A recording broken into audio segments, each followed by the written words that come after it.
Halo mitra pendengar, kembali bertemu lagi dengan saya Bang Saman, sang pembawa acara di saluran cerita horor Lentera Pijar. Kali ini kita mendapatkan satu kisah dari seorang karyawati asal Kebumen yang merantau untuk bekerja di kota Karawang. Saat dia bekerja, dia mengalami hal aneh karena tiba-tiba dia bisa melihat makhluk gaib. Dan hal itu bukan tanpa alasan. Ternyata ada kaitannya dengan jimat yang disimpan oleh orang tuanya, dengan tujuan untuk menjaga anaknya. Mau tahu bagaimana ceritanya?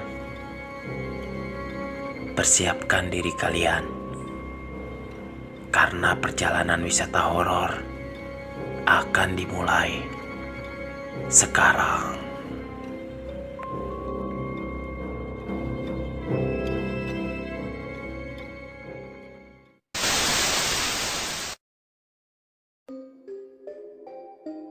Mungkin menurut sebagian orang, kondisi yang saya alami adalah sebuah anugerah. Tapi bagi mereka yang penakut, mungkin ini adalah sebuah musibah.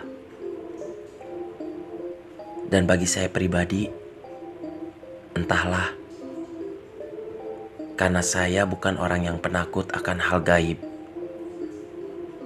Namun kondisi ini membuat saya terkadang dianggap aneh oleh orang-orang sekitar.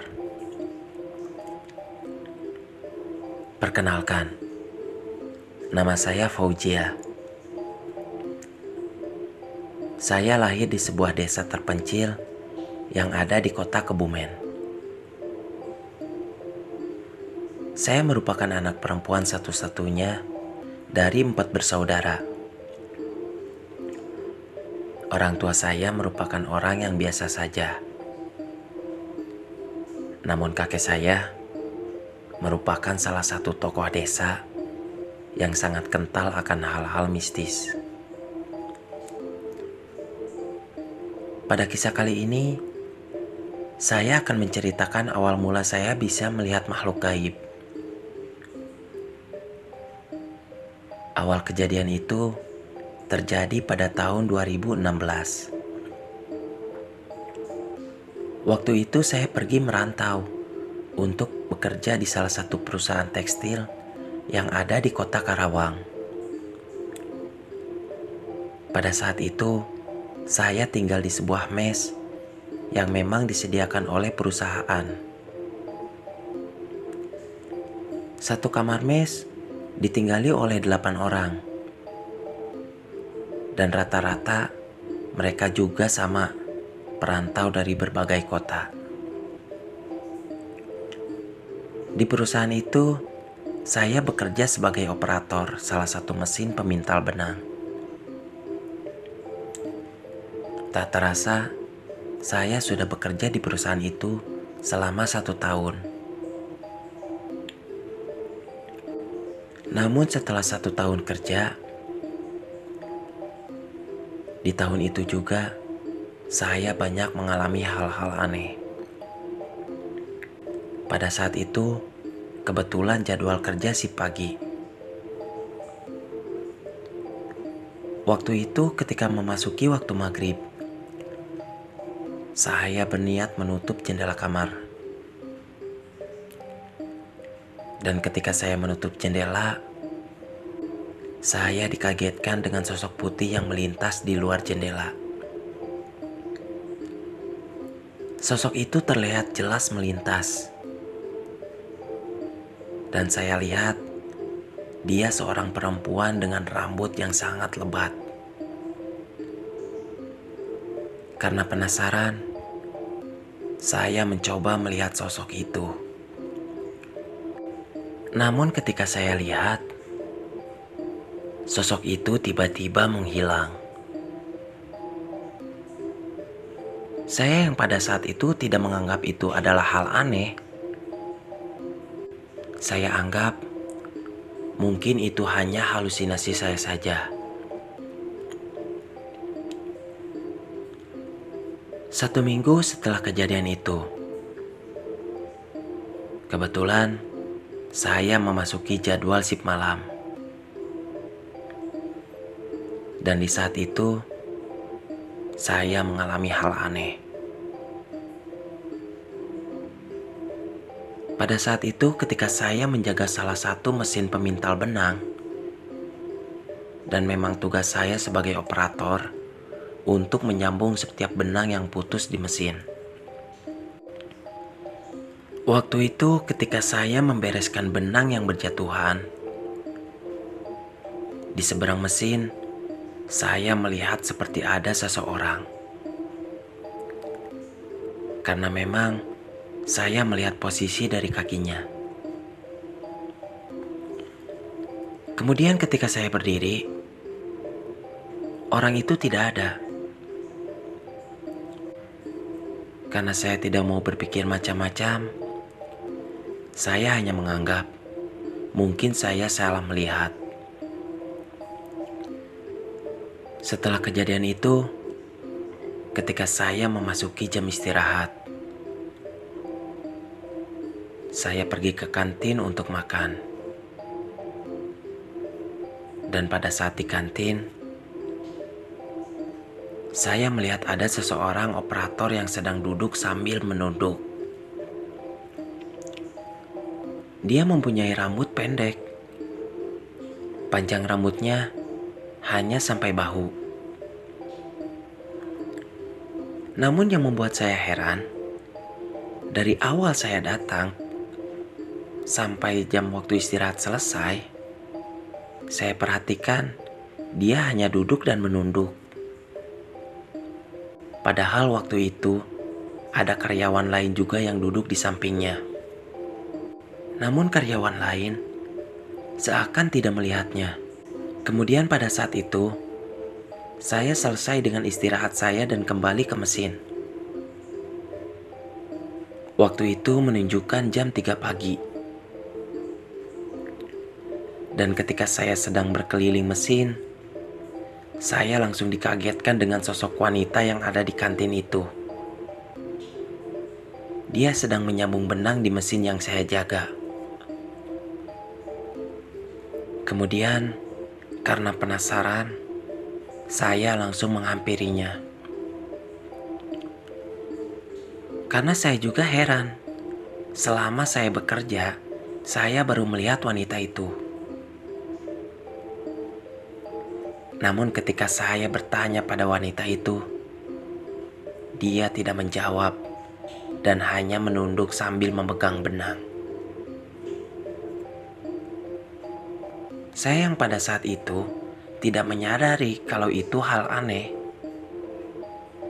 Kemudian, saya terus mencoba mengajak mengobrol wanita itu. Namun tetap saja, dia hanya diam. Dan pada saat itu, ada salah satu teman saya yang kebetulan lewat. Dan dia pun langsung bertanya, Cia, kamu ngobrol sama siapa? Kemudian saya menunjuk ke arah wanita itu. Saya pun bilang, kalau saya sedang mengobrol dengan dia. Dengan terheran-heran, teman saya pun bilang, Dia siapa? Dari tadi juga kamu hanya sendirian di sini. Dan tidak ada orang lain. pada saat itu saya merasa heran. Lantas, teman saya pun berpesan, Awas, hati-hati. Kamu jangan melamun di sini. Karena sering ada kejadian aneh. setelah berkata seperti itu, teman saya lalu pergi. Saya yang pada saat itu penasaran masih bertanya-tanya tentang siapa sosok wanita yang berambut pendek yang tadi saya temui. Singkat cerita, pada saat malam berikutnya, saya mencoba mencari sosok itu, namun sosok itu tidak ada. Dan ketika pas jam istirahat tiba, saya kembali mencari sosok wanita itu di kantin. Namun di sana juga tidak ada.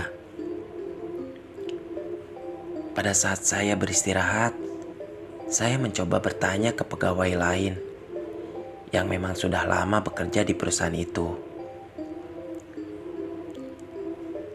Karena saya hanya ingin tahu tentang sosok wanita berambut pendek yang kemarin saya temui. Akhirnya, saya mencoba bertanya kepada Bu Dini. Bu Dini merupakan salah satu pegawai yang memang sudah lama bekerja di perusahaan itu. Lantas, saya pun menceritakan tentang sosok wanita yang kemarin saya temui. Setelah saya ceritakan semuanya, saya mendadak melihat raut wajah Bu Dini seperti agak kaget. Dan pada saat itu, Bu Dini menceritakan sebuah kisah yang pernah terjadi di perusahaan itu. Jadi gini Mbak, dulu pada tahun 2014 di perusahaan ini pernah ada kejadian seorang karyawan yang bunuh diri. Nama karyawannya itu Rahma. Katanya sih dia bunuh diri lantaran pacarnya menikah dengan wanita lain. Dan perawakan sosok yang Mbak temui itu sama seperti Rahma. Dan dulu dia memang menjaga mesin yang sekarang Mbak jaga. Mendengar cerita itu, saya agak kaget. Karena ternyata sosok yang kemarin saya temui itu bukan sosok manusia, melainkan sosok gaib. Saya yang memang dari kecil sudah diajarkan tentang pemahaman hal gaib, mendengar cerita itu tidak membuat saya takut, namun malah membuat saya jadi penasaran. Pada saat itu, jam istirahat selesai dan saya kembali bekerja. Singkat cerita, pada malam berikutnya, dan di malam itu, kebetulan malam Jumat. Dan di saat itu juga terjadi hal yang menakutkan. Waktu itu ketika saya bekerja, saya mendengar suara jeritan. Dan pada saat saya menghampiri suara jeritan itu, ternyata ada salah satu teman saya yang kesurupan. Lantas dia langsung dibawa ke kantor untuk disadarkan. Pada saat itu dia berteriak tidak karuan. Saya yang saat itu penasaran, hanya bisa melihat dari luar kantor. Namun, pada saat saya melihat ke arah pojokan kantor, saya melihat sosok Rahma sedang tersenyum dengan wajah pucat sambil melihat ke arah saya. Pada saat itu saya hanya berfokus pada sosok Rahma yang terus-terusan melihat ke arah saya. Dan di saat itu juga, saya dikagetkan dengan teriakan leader yang menyuruh semua karyawan untuk kembali bekerja.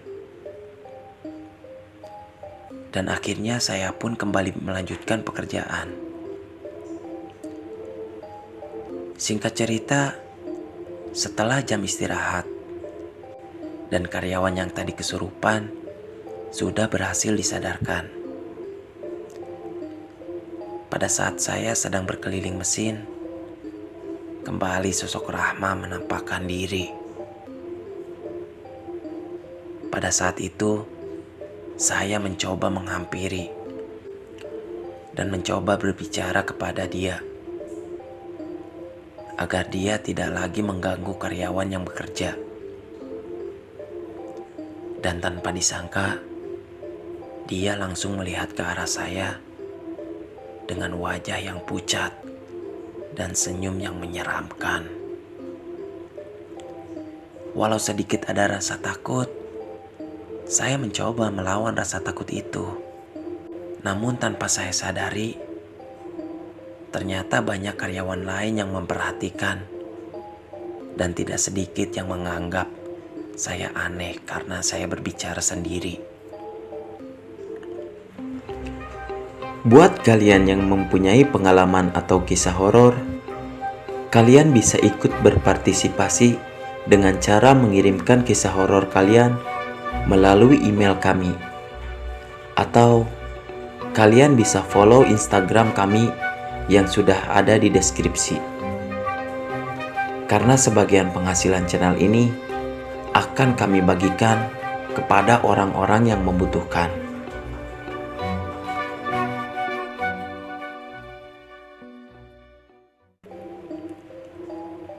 Singkat cerita, setelah kejadian itu, entah kenapa saya menjadi sangat sensitif terhadap hal-hal gaib. Tak jarang, saya sering melihat sosok wanita berbaju putih dengan rambut yang lebat sedang duduk di atas mesin. Dan tak jarang juga saya melihat sosok Rahma ketika memasuki jadwal kerja shift malam. Bahkan ada satu kejadian yang benar-benar membuat saya risih dengan kondisi yang saya alami ini. Pada saat itu, ketika saya berada di mes, saya sedang bercanda di dekat parkiran motor bersama teman-teman. Waktu itu kebetulan malam hari, dan karena memang saat itu saya kerja masuk shift pagi. Di saat kami sedang mengobrol sambil bercanda, tiba-tiba saya mendengar suara tangisan dari arah parkiran motor. Dan anehnya, semua teman-teman saya seperti tidak mendengar suara tangisan itu. Karena penasaran, saya kemudian mencari asal suara tangisan itu. Dan ternyata suara tangisan itu adalah suara Rina, salah satu teman kamar saya di mes. Pada saat itu dia menangis sambil duduk dengan posisi wajah yang tertunduk. Lantas saya bertanya alasan kenapa dia menangis. Sambil terseduh-seduh, dia menjawab, Ji, maafkan saya ya kalau saya punya salah. Dan tolong sampaikan maaf kepada orang tua saya kalau saya nggak bisa pulang. Lantas saya yang merasa heran dengan tingkah Rina saat itu. Bertanya alasan kenapa dia berkata seperti itu. Kemudian Rina yang tadi menangis dengan posisi menunduk langsung melihat ke arah saya. Dan di saat itu, alangkah kagetnya saya saat melihat wajah Rina yang pucat dan dipenuhi oleh darah. Saya yang pada saat itu merasa ada hal aneh, tersadarkan oleh panggilan salah satu teman saya. Ji, kamu sedang apa di sana sendirian? Saya yang pada saat itu masih heran dengan kondisi Rina. Sambil menghampiri teman saya yang memanggil, lalu saya menjawab, kalau saya enggak sendirian. Saya tadi di sini bareng Rina. Mendengar jawaban itu, teman saya seperti terheran-heran. Rina, Rina yang mana, Ji? Kemudian saya menjawab kalau Rina yang tadi bareng saya adalah Rina teman satu kamar. Lantas teman saya pun menjawab, kamu emang gak tahu? Tadi siang kan dia berangkat mudik. Saya yang pada saat itu memang kebetulan masuk kerja pagi, tidak tahu kalau Rina berangkat mudik. Dan memang pada saat itu yang saya tahu jadwal kerja Rina masuk siang. Di saat pikiran saya masih bertanya-tanya tentang sosok Rina yang saya temui tadi, salah satu teman saya yang pada saat itu sedang berada bersama saya mendapatkan sebuah pesan WhatsApp yang berisikan kabar kalau Rina mengalami kecelakaan dan meninggal di tempat. Dan dia pun mendapatkan kiriman foto tentang kondisi Rina yang kecelakaan saat itu. Dan di saat saya melihat foto itu, saya kaget ketika melihat Rina yang berada di dalam mobil ambulan dengan kondisi kepalanya yang penuh dengan luka. Dan di saat itu, tubuh saya langsung lemas tak berdaya. Karena memang Rina adalah salah satu teman baik saya di kamar. Tanpa sadar, saya dan teman-teman yang lainnya yang ada pada saat itu langsung menangis mendengar kabar itu.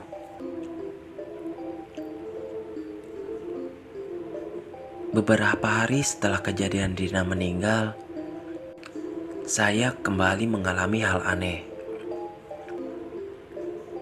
Waktu itu ketika tengah malam dan semua penghuni kamar sudah tidur. Dan memang kebiasaan kami kalau semua penghuni kamar sudah tidur, lampu kamar selalu dimatikan. Dan kebetulan pada saat itu saya susah untuk tidur. Pada saat itu saya hanya main HP sambil menunggu rasa ngantuk tiba. Ketika saya sedang fokus memainkan HP, saya mendengar suara tangisan.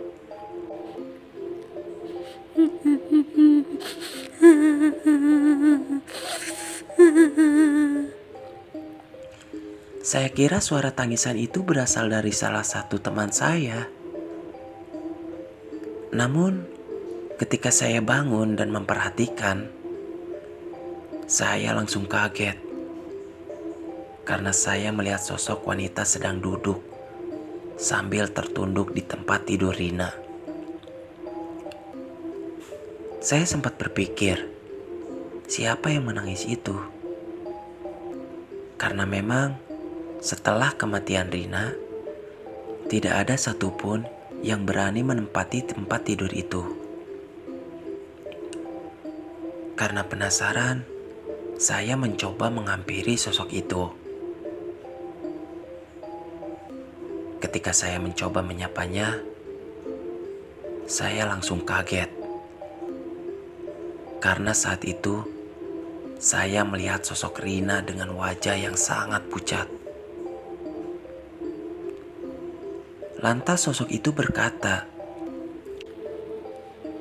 Cia, tolong saya. Kemudian saya bertanya, apa yang bisa saya tolong? Dan sosok Rina pun kembali menjawab,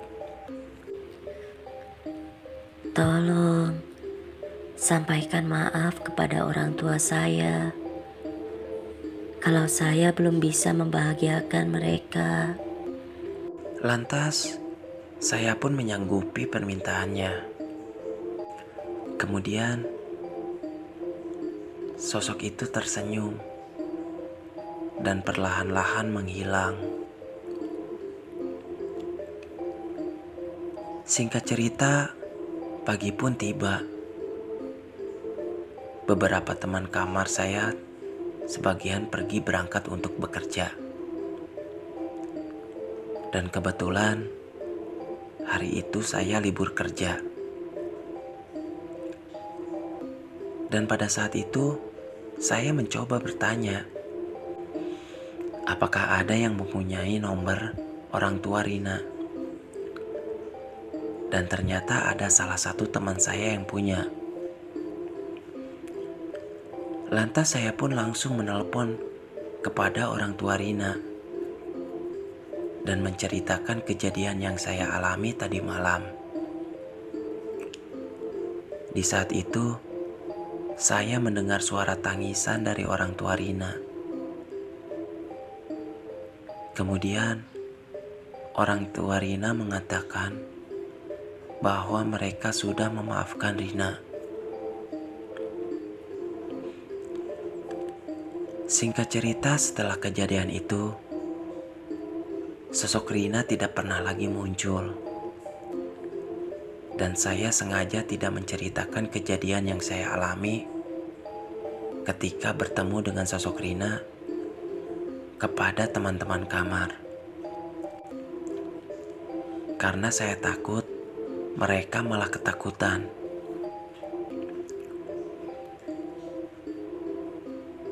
Beberapa hari setelah kejadian itu, saya sering sekali melihat sosok-sosok aneh di sekitar mes. Pernah ada satu kejadian yang mungkin saya bahkan dianggap aneh oleh teman-teman yang ada di mes. Waktu itu ketika saya pulang kerja shift siang, dan saat itu pukul 11 malam. Pada saat itu saya kebetulan sedang bersama teman-teman.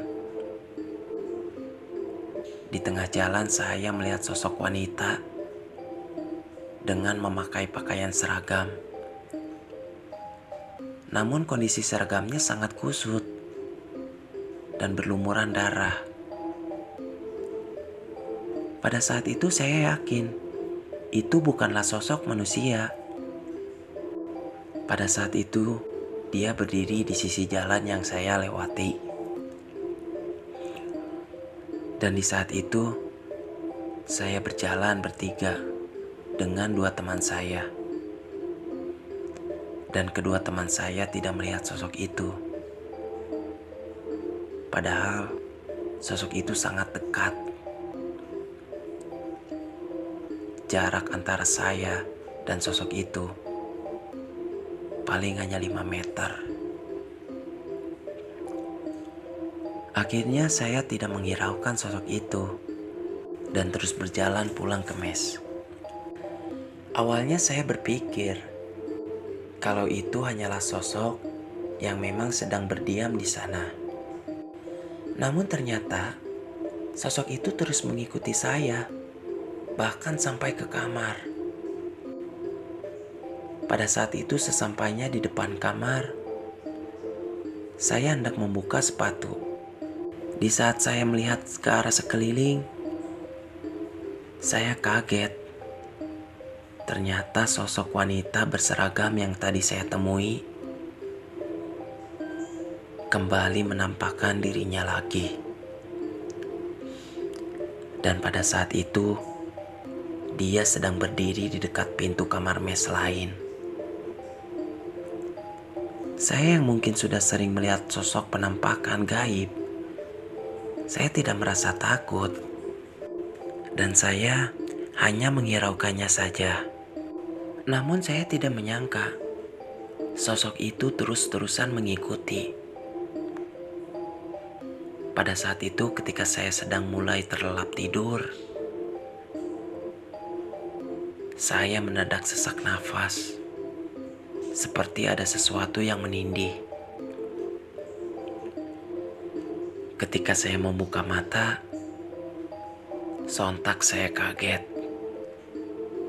Ternyata sosok wanita yang berseragam tadi sedang berada tepat di depan wajah saya yang sedang tertidur. Jujur, saat itu saya sangat ketakutan. Karena wajah sosok wanita itu sangatlah pucat. Matanya pun melotot. Pada saat itu saya ingin sekali berteriak untuk meminta tolong. Namun anehnya, suara saya mendadak tidak bisa keluar. Seakan ada yang menahan. Pada saat itu saya mencoba untuk melawan. Dan akhirnya sosok itu hilang. Dengan nafas yang terengos-engos, saya kemudian bangun dan melihat ke arah sekeliling kamar. Namun saat itu, tidak ada satupun teman satu kamar saya yang terbangun. Di saat itu, saya langsung bergegas pergi ke dapur untuk minum. Waktu itu menunjukkan jam 3 pagi. Dan di sana, saya bertanya-tanya tentang sosok wanita itu. Dan kenapa dia terus mengikuti. Setelah selesai minum, saya pergi ke kasur untuk tidur. Singkat cerita, pagi pun tiba. Saat itu saya masih penasaran dengan sosok wanita yang semalam. Kemudian saya mencoba bertanya kepada teman satu kamar yang memang sudah senior. Namanya Mbak Nunu. Dan akhirnya dia menjelaskan bahwa memang dulu pernah ada kejadian seorang karyawati yang meninggal karena sakit. Dan tempat dia tidur saat dia berada di mes adalah tempat tidur yang sekarang saya tempati. Dari sana saya baru mengetahui alasan kenapa saat malam tadi saya terus-terusan diteror oleh sosok wanita itu. Dan pada malam berikutnya pun saya mengalami hal yang sama. Di saat saya sedang tertidur, dia kembali datang. Dan seperti malam sebelumnya, saya merasakan sesak dan sulit untuk berteriak. Sampai akhirnya sosok itu kembali menghilang. Dan hal itu sering sekali saya alami. Dan kejadian itu sering terjadi ketika saat saya sedang tertidur. Singkat cerita, karena saya sudah merasa sangat terganggu, saya memberanikan diri untuk bercerita kepada Mbak Nunung tentang hal aneh yang sering saya alami setiap malam. Dan akhirnya Mbak Nunung pun menceritakan kalau memang yang tinggal di kasur itu sering sekali mengalami hal yang saya alami. Sebenarnya hal yang kamu alami itu bukanlah hal yang baru. Yang menempati tempat tidur itu sebelum kamu juga sering mengalami hal yang kamu alami. Cuman hal itu sengaja tidak diceritakan karena dikhawatirkan membuat para penghuni kamar ketakutan. Akhirnya Mbak Nunung menyuruh saya untuk pindah tempat tidur. Dan kebetulan ada satu tempat tidur yang memang kosong. Akhirnya saya pun pindah tempat tidur. Dan beberapa hari setelah saya pindah tempat tidur, saya tidak pernah lagi mengalami gangguan dari sosok wanita itu lagi. Singkat cerita, pada saat itu setiap sebelum tidur, saya selalu memikirkan tentang kondisi saya yang selalu mengalami hal aneh. Sampai suatu ketika, di saat saya pulang kampung, saya mencoba bertanya kepada orang tua saya. Dan di saat itu, saya pun mendapatkan jawabannya. Karena ternyata mereka sudah mengetahui hal ini. Akhirnya saya pun meminta penjelasan dari mereka tentang hal-hal aneh yang saya alami. Dan ternyata ini ada hubungannya dengan barang semacam jimat yang mereka simpan di tas saya tanpa sepengetahuan saya. Alasannya karena mereka khawatir takut terjadi hal-hal buruk yang menimpa saya selama saya merantau. Dengan jimat itu, mereka percaya saya akan selalu ada yang menjaga. Dan hal-hal aneh yang sering saya alami, mungkin itu adalah efek samping dari jimat itu. Pada saat itu saya sempat kesal. Namun saya sadar, mereka melakukan ini karena rasa khawatir mereka kepada saya. Dan akhirnya saya mencoba meyakinkan kedua orang tua saya kalau saya bisa jaga diri tanpa bantuan jimat. Dan di saat itu, mereka mengambil jimat yang selama ini tersimpan di tas saya. Dan kemudian dengan bantuan kakek saya, akhirnya penglihatan saya terhadap makhluk-makhluk gaib pun ditutup. Singkat cerita, ketika saya kembali ke tempat kerja, saya sudah tidak mengalami hal-hal aneh ataupun melihat sosok-sosok aneh lagi. Dan cerita pun selesai.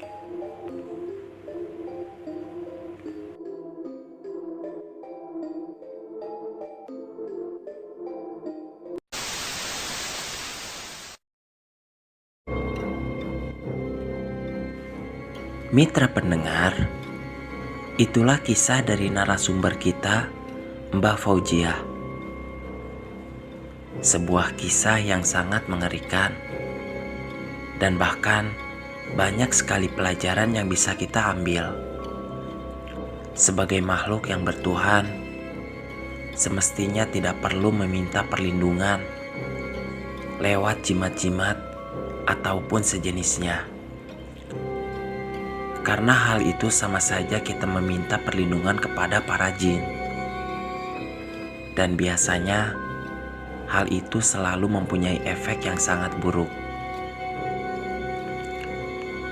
Semoga dengan kisah ini dapat memberikan pelajaran untuk mitra pendengar semuanya. Tonton terus video-video kami lainnya.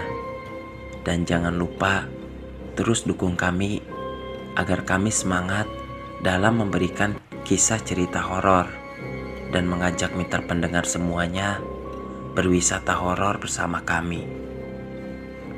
Saya Bang Saman izin pamit. Salam merinding.